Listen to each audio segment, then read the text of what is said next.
سلام كمل تنحط صافي تواتن كبراتن تخطاتن تدري تي في نسعى زدلنا لكم حصرتن وانا ونزينات هاتزنا لكم قريبنا لنا كتكتاتلنا عدمنايو بكندي ارسنت بتاتهم فليمنا لنا بمنجستي ኢትዮጵያ ሳወር ዘሎ ካልእ ዙር ደማው ኩናት ደው ይበል ክብል ውድብ ሕወሓት ኣብ ሶምናው መልእኽቱ ኣመሓላሊፎም ኤርትራ በማዕዲ ኢትዮጵያ ከም ዘይትዕደም ገሊጻ ንታደሰ ወረደ ካብ ስልጣን ዘይምብራረይ ብጣዕሚ ዘጣዓሰን ክብሉ ኣይተ ጌታቸው ረዳ ምዝራቦም ጋዜጣ ፎርችን ጸብጺባም ካብ ጥሪ 30 ክሳብ ለካቲት 6 2018 ዓ.ም ዝጸንሕ ናጻ ሕክምና ሞራ ዓይኒ ይወሃበሎም ብሹም ቀዳማይ ሚኒስትር ነበር መለስ ዜናው ተሰይሙ ዝነበረ ቤት ትምህርቲ ሽሙ ተቀይሮም ተመዛበልቲ ትግራይ ዘለው ልኹነታት ልብኻ ዝሰብር ይክብሉ አምባሳደር ፈረንሳይ ኣብ ኢትዮጵያ ተዛሪቦም ኢማራት ዓረብ በአሜሪካ ዘቀረበ ውጥን ሰላም ሱዳን ደጊፋም ናብ ዝርዝሩ ሰጊርና ለና ምሳሌታው ዜናታት ቢንያም ሐድሽ ሰናይ ምክትታል በመንግስቲ ኢትዮጵያ ዝሳወር ዘሎ ካልእ ዙር ደማው ኩናት ደው ይበል ክብል ውድብ ሕወሓት ገሊጾም ህዝቢ ትግራይን መሪሕ ውድብ ህዝባዊ ወያነ ሓርነት ትግራይን ሰላም ካብ ዘለዎም ዘይንቕነቕ መትከል ዋጋ እናኸፈሉውን እንትኾነ ኩሎም ኣፈላላያት ብዝርርብን ሰላማዊ መንገድን ክፍትሑ ክሰርሑን ክምሕጸኑን ጸኒሖም ኣለውን ክብል ኣዘኻኺሮም ቅድመ ዓመታት ኣብ ልዕሊ ህዝቢ ትግራይ ጆኖሳይድ እንትእወጅ ንሓይሊ ስጉምቲ መፍትሒ ክኸውን ከም ዘይኽእልን ኩሎም ኣፈላላያት ብሰላማዊ ፖለቲካዊ ዘተ ክፍትሑ ከም ዘለዎምን ብምእማን ዘይተሓለለ ጻዕሪ ክገብሩ ጸኒሖም እዮም ዝበለ እቲ ውድብ ድሕሪ ስምምዕ ፕሪቶሪያ እውን እንትኾነ ክባር ዋጋ እናኸፈሉ ንሰላምን ዝርርብን ቀዳምነት ብምሃብ ስምምዕ ፕሪቶሪያ ክፍጸም ፓነል ሕብረት ኣፍሪቃ ክጽዋዕን ህልው ኩነታትን ከይድን እቲ ስምምዕ ክግምገም ብተደጋጋሚ ጻውዒት ተቕሪቦም እዮም ይብል በአንጻሩ ድማ እቲ ብዝወደቦምን ዘዋፈሮምን ዕጡቃት 40 ሚእታዊት ሕገ መንግስታዊ ላዕላዊ መሬት ትግራይ ወሪሩ ብምሓዝ ህዝብና ማእኸላት መዕቆቢ ካልቕ ዝገብር ዘሎ መንግስቲ ኢትዮጵያ ንዝኣተወ ስምምዕ ብምጥሓስ ኣብ ልዕሊ ትግራይ ዝጀመሮ ጆኖሳይዳዊ ኩናት ቀጺሉሉ ከም ዘሎ ሓቢሩሎም መቐጸልታ ዝተግባሩ ድማ ካብቲ ዝሓለፈ ሰሙን ጀሚሩ ኣብ ልዕሊ ሰራዊትን ሰላማዊ ህዝብናን ተኹስ ብምኽፋት ብሰማይን መሬትን ብዝፈጸሞ ደብዳብ ህይወት ወገናትና ሲኢና ኢና ክብል ውድብ ሕወሓት ኣስፊሩሎ ኣብ መልእኽቶም መንግስቲ ኢትዮጵያ ሕጂ ድማ መጠነ ሰፊሕ ናይ ኣጽዋርን ሰራዊትን ምንቅስቃስ ብምግባር ገዚፍ ወታደራዊ ዓቕሙ ናብ ትግራይ ብምጽጋዕ ናብ ካልእ ዙር ደማዊ ኩናት ንምእታው ኣብ ምህንዳድ ይርከብ ክብል ውድብ ሕወሓት ኣፍሊጦም ህዝቢ ትግራይን መሪሕ ውድብ ሕወሓትን እቲ ኣብ ፕሪቶሪያ ዝተበጽሐ ስምምዕ ዘላቕ ምቁራጽ ተኽሲ ናብ ዘላቕ ስምምዕ ሰላም ክሰጋገር ብዘይምርብራብ ክቃለሱ ጸኒሖም እዮም ዝበለት ውድብ ሕጂ እውን እዚ ሓደገኛ ሳዕቤን ዘለዎ ወታደራዊ ምድላዋት መንግስቲ ኢትዮጵያ ጠጠው ክኢሉ ብመሰረት ስምምዕ ፕሪቶሪያ ናብ ልዝብ ክእቶ እምበር ናብ ካልእ ደማዊ ኩናት ከኣቱ ፍጹም ድሌት የብሎምን ኢሎም ማሕበረሰብ ዓለም እቲ ብህዝቢ ትግራይን ሕወሓትን ስምምዕ ፕሪቶሪያ ክኽበር ዝግበር ዝነበረ ጻውዒት ጸማም እዝኒ ክህቦ ጸኒሖም ኣብዚ ሕጂ እዋን ውድብ ሕብራት ሃገራት ሕብረት ኣፍሪካን ኣሜሪካን ነቲ ሕጂ ዝምዕብል ዘሎ ኩነታት ኣመልኪቶም ዘውጽዎ መተሓሳሰቢ ጽቡቕ ጅማሮ ኮይኑ ማሕበረሰብ ዓለም ካብ መተሓሳሰቢ ዝሰገረ ጭቡጥ ምንቅስቃስ ብምግባር እቲ ብመንግስቲ ኢትዮጵያ ዝሳወር ዘሎ ካልእ ዙር ደማዊ ኩናት ጠጠው ክብል እጃሞም ክዋጹ ከም ዝግባእ ክነዘኻኽር ንፈቱ ክብል ጻውዒት ኣቕሪቦም ኤርትራ ኣብ ማዕዲ ኢትዮጵያ ከም ዘይትዕደም ገሊጻ ኤርትራ ነቲ ብሚኒስትሪ ጉዳያት ወጻኢ ኢትዮጵያ ሰራዊታ ካብ መሬት ኢትዮጵያ ክትስሕብን ንልዝብ ድልውቲ ክትከውንን ዝቐረበ ጻውዒት ብቓንኡን ትሕዝትኡን ዘስደምም ምዃኑ ብምግላጽ ሕጂ እውን ኣብቲ ማዕዲ ከም ዘይትዕደም ኣፍሊጣ እቲ ብመንገዲ ሚኒስትሪ ዜና ዝወፀ ምላሽ ነቲ ብኢትዮጵያ ዝቐረበ ጥሕሰት ላዕላዊ ግዝኣት ኢትዮጵያን ምድጋፍ ዕጡቃት ሓይልታትን ዝኸስስ መግለጺ ንሓሶት ጠቐነ ኢሉ ብምግላጽ ንጥጁዕ ዕላማ ዝተፈብረኸ ብቃናኡን ትሕዝትኡን ዘስደምም ክብል ገሊጽዎም እቲ ብመንገዲ ሚኒስትሪ ጉዳያት ወጻኢ ኢትዮጵያ ዶክተር ጌዲዮን ጢሞቴዎስ ንመዘንኡ ሚኒስትር ዑስማን ሳልሕ ብቀዳም 7 ለካቲት ተቋጽራ ፈረንጂ ዝተጻሕፈ ምዃኑ ዝተመልከተ ደብዳበም ኤርትራ ላዕላዊ ዶብ ኢትዮጵያ ኣብ ከባብታት ሰሜናዊ ምብራቕ ጥሒሳት ተቆጻጺራ ከም ዘላ እዩ ዝገልጽ ብተወሳኺ መንግስቲ ኤርትራ ላዕላውነቱን ዶባቱን ካብ ምግሃዝ ክቁጠብ ኢትዮጵያ ብተደጋጋሚ ፀዊዓ ከም ዝነበረት ጠቒሱ እቲ ጻዕርታት ግን ከም ዘይተዓወተ ኣመልኪቱ ነይሮም ጥሕሰት ናይዚ ከባብታት ካብ መዓዝ ተፈጸመ ምዃኑ ግን ብንጹር ኣብቲ ደብዳቤ ኣይተመልከተን ሰራዊት ኤርትራ ኣብ እዋን ኩናት ትግራይ ኣውን ሰራዊት ኢትዮጵያ ኮይኑ ከም ዝተዋግአ ዝፍለጥ ኮይኑ ድሓር ግን ካብ መሬት ኢትዮጵያ ጠቕሊሉ ከም ዝወፀን ኣብቲ ብመሰረቱ ውዕል ኣልጀርስ ዝቆመ ኮሚሽን ደው ዝሃበ ውሳነ ከም ዘለንዩ ክገልጽ ጸኒሑ ቀዳማይ ሚኒስትር ኢትዮጵያ እውን ቅድሚ ሕጂ ንምውጻእ ሰራዊት ኤርትራ መልኪቱ ዝቐረበሉ ሕቶ ኣብቲ ዝተበየነሎም ቦታ እዮም ዘለው ካብ ወጻእ እንተለው ግን ኮሚቴ ቆይምና ክነጻርዩ ኢና ክብል ምዝራው ዝከርዩ ነዚ መሰረት ብምግባር ግን ብዛዕባ ዝተባሃለ ኮሚቴ ይኹን ህላወት ሰራዊት ብዕል ዝተሓደሰ ሓበሬታ ኣይነበረን ኣብዚ ናይ ሕጂ ደብዳቤ ግን መንግስቲ ኢትዮጵያን ሰራዊት ኤርትራ ካብ መሬቱ ክወፅእ ብተደጋጋሚ ከም ዝሓተተ እዩ ዝሕብር እዚ ሕቶ ዝተቐባልነት እንተረኺቡ ንኹሉ ናይ ሓባር ረብሓ ዘለዎም ጉዳያት እንተላይ ኣገልግሎት ባሕርን ምብጻሕ ወደብ ዓሰብ ንምፍታሕ ኣብ ሰናይ ድሌት ዝተመርኮሰ ዝርርብ ንምክያድ ድሉ ምዃኑ ገሊጹሎም ኤርትራ ሰራዊታ ብቁልጡፍ ክትስሕብን ሰላማዊ ዝርርብ ድልት ክትከውንን እውን ብግልጺ ንጽውዕ ክብል እዩ ኣስፊሮም ንታደሰ ወረደ ካብ ስልጣን ዘይምብራረይ ብጣዕሚ ዘጣዓሰኒ ክብሉ ኣይተጌታቸው ረዳ ምዝራቦም ጋዜጣ ፎርችን ጸብጺባም ፕሬዝዳንት ግዚያዊ ምሕዳር ትግራይ ኣብ ዝነበሩሉ እዋን ምክትሎም ዝነበሩ ጀነራል ታደሰ ወረደ ካብ ስልጣን ዘይምስጓጎም ብጣዕሚ ከም ዘጣዓሶም ኣይተጌታቸው ረዳ ገሊጾም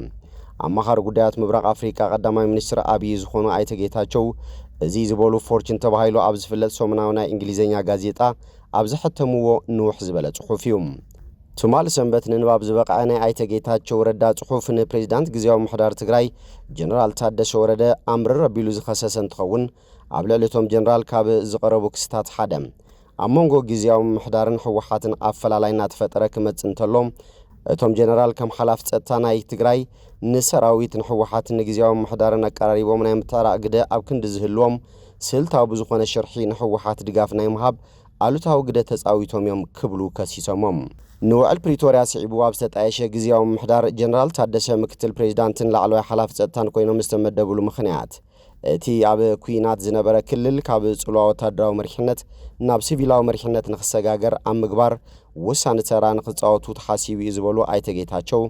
እቶም ጀነራል ግን እዚ ምግባር ገዲፎም ናይዚ ተጻራሪ ኣብ ዝኾነ ናይ ምትዕንቃፍ ተግባር ብምውፋሮም እቲ ግዚያዊ ምሕዳር ብሽርሒ ንኽፈርስ ዓብዪ ግደ ተጻዊቶም ክብሉ ከሲሶም ጀነራል ታደሰ በዚ ስልቲ እዚ ምኻዶም ንትግራይ ዓብዪ ዋጋ ክፊልዋ ኢሎም ከም ዝኣምኑ ዝገለጹ ኣይተጌታቸው ትግራይ ካብ ፌደራል መንግስቲ ንኽትንጸል ብመዳይ ቁጠባ ንኽህሰን ናይ ምድርዳር ዓቕማ ንኽትዳኸምን ምኽንያት ኮይኑ እዩ ክብሉ ኣብ ጽሑፎም ዘርዚሮም ጸገማት ክፍጠሩ እንተለው ጀነራል ታደሰ ስልኮም ይዓጹ ነይሮም ኢሎም ኣብ ጽሑፎም ዝኸሰሱ ኣይተጌታቸው ከምኡ ዝገበረሉ ምኽንያት ነቲ ሰራዊት ተሓባቢሩ ዝቃለሶም ዝነበረ ጉጅለ ተዘዋዋሪ ድጋፍ ንምሃብ ከም ዝመስሎምን በዚ ድማ ጀነራል ታደሰ ኣብ ልዕሊኦም ክሕደት ዝፈጸሙ መሲሉ ከም ዝስምዖምን ብጣዕሳ መልክዕ ገሊጾም ሎሚ ኮይነ ክሓስቦ እንተለኹ ታደሰ ኣብ ልዕለይ ዝኹሉ ሽርሒ ክፍጽም እንተሎ ንምንታይ እየ ዘይባረርኩ ወይለ ይናሳሕ ዝበሉ ኣይተጌታቸው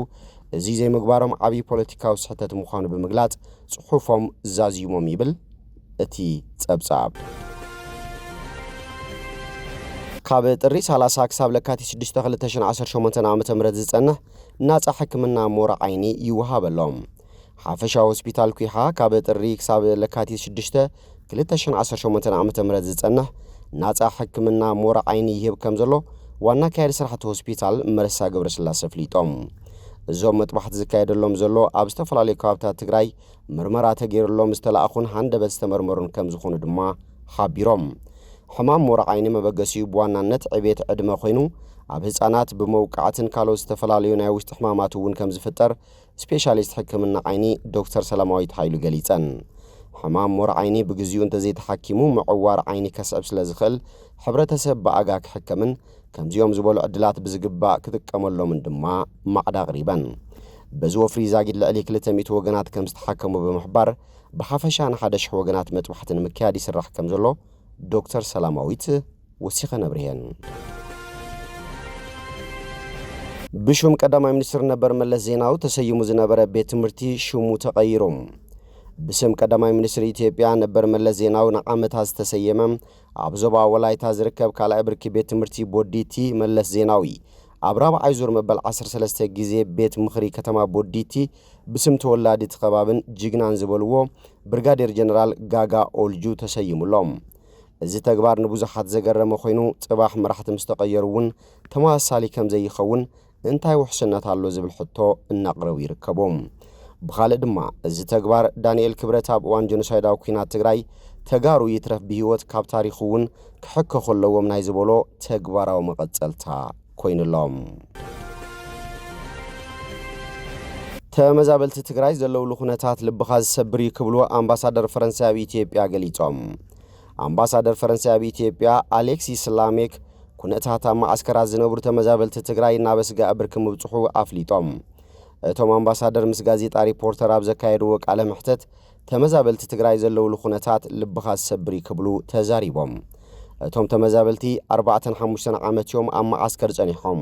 እዚ ድማ ክትጻወረ ይከኣልን ዝበሉ ኣምባሳደር ኣሌክሲስ ላሜክ ብዝተኻእለ ቅልጣፈና መረበቶም ንክምለሱ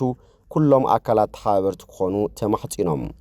ፈረንሳይ ኣብ ኢትዮጵያ ካብ ተካይዶም ንጥፈታት ንሰብኣዊ ጉዳያት ትግራይ ቀዳምነት ከም ዝሃበትን ውሑስን ሰናይ ፍቃድ መሰረት ዝገበረን ምምላስ ተመዛበልቲ ክትግበር ከም ትደልን እውን ኣረጋጊጾም ሃገሮም ከም መዳርግቲ ኣካል ንሙሉእ ተፈጻምነት ውዕል ፕሪቶሪያ ከም ትሰርሕ ዝገለጹ ኣምባሳደር ላሜክ ኣብ ምቕራብ ሰብኣዊ ሓገዛት ምግታእ ተጻብኦታት ምርግጋጽ ተሓታትነትን ካልኦት ምንቅስቓሳትን ትነጥፍ ምህላዋ ገሊጾም ኢማራት ዓረብ በኣሜሪካ ዘቐረበ ውጥን ሰላም ሱዳን ደጊፋም ሕቡራት ኢማራት ዓረብ ነቲ ንዓመታት ዝጸንሐ ኣዕናዊ ኩናት ንምውጋድ ዝዓለመ ኣሜሪካ ንሱዳን ዘቐረበቶ ውጥን ሰላም ምቕባላ ኣፍሊጣም ኢማራት ዓረብ ነዚ ደገፍ እንትትገብር ኣብ ጎንፂ ኩናት ሱዳን ኢድ ኣታውነት ኣለዋ ዝብል ክሲ ይቐርበላ ኣብ ዘሎ እዋን እዩ ወሃብ ቃል ሚኒስትር ጉዳያት ወጻኢት ሃገር ኣብ ዕላዊ ኤክስ ገጹ ኣብ ዘውፅኦ መግለጺ ኢማራት ዓረብ ነቲ ብፍሉይ ኣማኻሪ ማእኸላይ ምብራቕን ኣፍሪቃን ኣሜሪካን ማሱድ ቦሎስ ዘቕረብዎ ኩለመዳያዊ ውጥን ሰላም ሱዳን ብሓጎስ ከም ዝቕበልዎ ገሊጾም ኢማራት ዓረብ ቁልጡፍ ተኽሲ ደው ምባል ንምርግጋጽ ዝካየድ ዘሎ ዞባውን ዓለም ለኻውን ጻዕርታት ክትድግፍ ምዃና ዝገለጸት ኮይና ኣብ ሱዳን ንዘሎ ጎንፂ ሽምግልና ዝቕርብ ኣሜሪካ ግብፅን ስዑድ ዓረብን ዘጠቓለለ ኳድ ንዝተባሃለ ጉጅለ ክትድግፍ ምዃና እውን ኣረጋጊጻ ኣማኻሪ ፕሬዚዳንት ዶናልድ ትራምፕ ማሳድ ቡሎስ ኣብ ዋሽንግተን ብዛዕባ ሱዳን ኣብ ዝተኻየደ ናይ ለገስቲ ዋዕላ ኣብ ዝሃብዎ መግለጺ እቲ ዘቐረበ ተበግሶ ሰላም ኣብ 5 ቀንዲ ነጥብታት ዘተኮረ ምዃኑ ሓቢሮም እቶም ዝተለዓሉ ነጥብታት ተኽሲ ደው ምባል ሰላማውያን ሰባት ምክልኻልን ናብ መረበቶም ክምለሱ ምግባርን ኣብ ዘላቒ ስምምዕነት ተኽሲ ደው ምባል ምብጻሕ ፖለቲካዊ ምስጋር ምትግባርን ነቲ ሃገር ዳግም ምህናጽን ከም ዝኾነ ዘአረብ ኒውስ ጸብጺቦም مباركس فتوات كبرات تخطات دبي تي في نسعى زدالنا لكم زيناتات نزيين يمسلو سلاتم كتالكم نمسجن بخالوت ساوند راخب سسنين عفو